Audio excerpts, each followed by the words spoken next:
Hello everyone, I'm Jay and this is the Camden Stitch.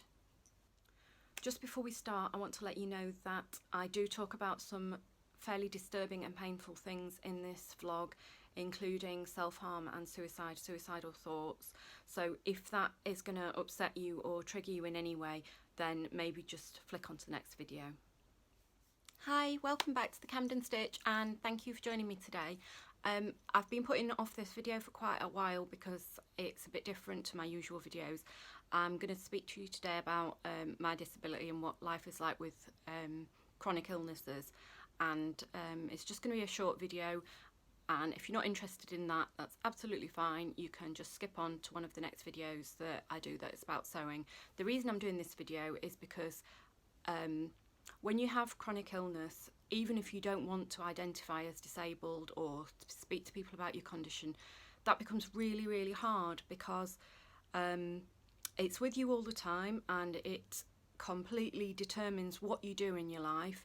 And sometimes I feel like I'm just walking around with it like an albatross around my neck, because it just determines everything, absolutely every decision I make, everywhere I go, everything I do, or mainly things that I don't do, are determined by my illness. And so sometimes I will refer to being poorly or being in pain, and those people who are new to the channel or have just clicked on one of my videos and don't know me might wonder what's wrong. Okay, so I've got two main conditions that affect me. The first one is a mental health diagnosis of bipolar disorder and borderline personality disorder, and secondly, I suffer from chronic pain.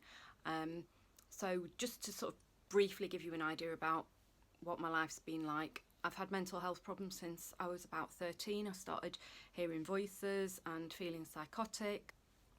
School became very difficult. I left school. I didn't go back into education until I was 25. I had no GCSEs or qualifications of any sort. I was lucky enough to study at an adult ed college in Oxford called Ruskin, where they take people who have missed out on their first chance at education, and I absolutely loved studying. I studied politics, law and economics. I got into Cambridge University. I studied social and political sciences there. I was president of the Labour Club. I absolutely loved it. And then in my final year at Cambridge, I got really ill again. I'd been getting more and more depressed and more muddled in my head, and very sort of swift mood changes. And I knew that there was something wrong. I got to the point that I couldn't do it anymore. And I went to see a psychiatrist and I got a diagnosis of bipolar disorder. I was 31, so it took me 17 years from when I first got ill to actually be diagnosed and given some treatment. And then I had quite a few years of treatment, and unfortunately my mum got ill with cancer and subsequently died, and my mum had been my main support. And since then, really, that was 10 years ago, I've been really, really poorly. I've never really recovered in terms of having sustained periods of wellness. It's been very much up and down. So bipolar disorder means that as well as periods of depression, which a lot of people understand and know about, you also get periods of mania. And so that means that your mood's very elevated and you might feel very high and giggly, take on big projects, maybe have ideas about unreal things like having special powers. Like any illness, it's a spectrum and not everybody gets it to the same degree, and I'm not going to go into my specific symptoms, but the main sort of feature of bipolar disorder is that there are swings. So rather than just being sustained mood, level of low mood, there are mood swings, and what that means, and it's really horrible, is that you just don't feel the same person from day to day. And so my life has really been a series of feeling well, taking on big jobs or ambitious projects, doing really well at them, and then gradually over the period of weeks or months becoming overwhelmed, starting to get ill, and then followed by a period of depression that can last sort of a couple of years. I have been in and out of hospital. There's been long periods where I've just wanted to end my life, and I think sometimes people think of suicidal thoughts or self-harm as something that is irrational. But when you've been very, very depressed for years and years and years, and years have gone by where you can't leave the house and you can't work anymore, you can't do anything, you can't volunteer, you can't sustain any kind of friendship or project because you just can't get out of the house to go. You never want to talk to anybody. And when that goes on for years and years and years, there is a point at which you think, well, actually, it's reasonable to want to end this because my life has become so unhappy and difficult, and not just difficult for me but difficult for those people around me. When I moved to London, they gave me a diagnosis of personality disorder, and I don't really agree with that diagnosis. It's quite a political thing, which I won't go into here. Some people who have experienced mental health problems might know a little bit about that and why it's mainly women that get diagnosed with that. But one of the characteristics of that diagnosis is that there isn't really any treatment. There are certain therapies available, which I've had, but they tend to say, you know, there isn't anything we can do for you, and that's quite a dead end in terms of mental health care, mental health treatment. I've tried lots and lots of strategies over the years for dealing with my mental ill health.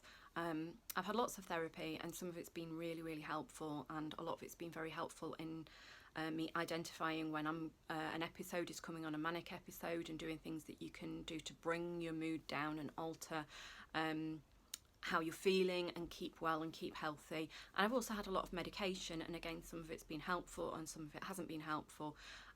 One thing that I tried that was really, really helpful, which kind of brings me onto the other side of my disability, there was a period where I'd been depressed for about 1.5 years, and somebody suggested that I tried really vigorous exercise, and I'd never done that before. I'd never kind of felt that I needed to or wanted to or had any interest in it.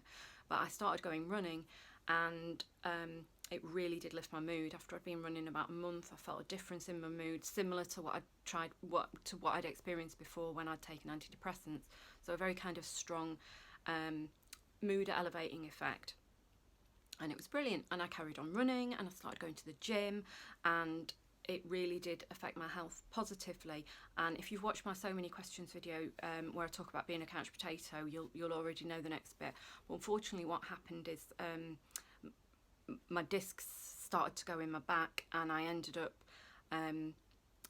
with needing to have an operation on my spine. And since then, my discs have gradually degenerated, and that means that there's no cushioning in between your discs, so you can't really do any impact type exercise. And unfortunately, the degenerative disc disease left me in chronic pain. So I suffer with pain across my back, and I've also got a disc in my neck that's bulging, and that gives me pain all down here. And unfortunately, when you've got pain in one area, what it does is the muscles around that area might cramp up to protect it, and then that affects the surrounding area, so you finish up with pain. It's called referred pain in lots of different areas. So what that means is with sort of the mental ill health and then the pain, they can feed into each other quite a bit. And so even if my mental health isn't bad, if I'm having a bad pain flare up, by the time I've been in pain for a few weeks, that can obviously bring on a mood downturn. And if I'm feeling better and I start to be more mobile and get out more, then equally that can bring on a pain flare up. So these things can really, really feed into one another quite a lot. And so this is why I do tend to mention my conditions quite a lot, partly because I don't feel I should not speak about them or be ashamed in any way to mention them, but also when I talk about what I've been up to, and when I talk about why I've not been vlogging for a little bit, often it will be because of a flare-up in one way or another. Sewing really, really helps me with both of these sort of chronic illnesses. Very much, I mean, people talk a lot about how sewing's very therapeutic, and sometimes when my mental health is really poor and I just want to finish it and I just can't think of anything else apart from chucking myself off my balcony, I will just say to myself, just sew one seam, just sew one seam. And sometimes when I won't get any pleasure out of the sewing, but because it's so methodical and you can just follow instructions, I will just push myself through, because I will just say, all I need to do now is pin that hem. All I need to do now is sew a line of stitching around that hem. And it's very bite-sized, and it's a very gentle way of distracting myself from thoughts that might be unsettling me or disturbing thoughts. So that's all I want to talk about. I'm going to leave this post with closed comments because obviously because it's such a personal post. If anybody feels that they want to speak to me about what's been said today, then you can message me via Instagram. My Instagram is at the Camden Stitch, and I'll try my best to get back to you.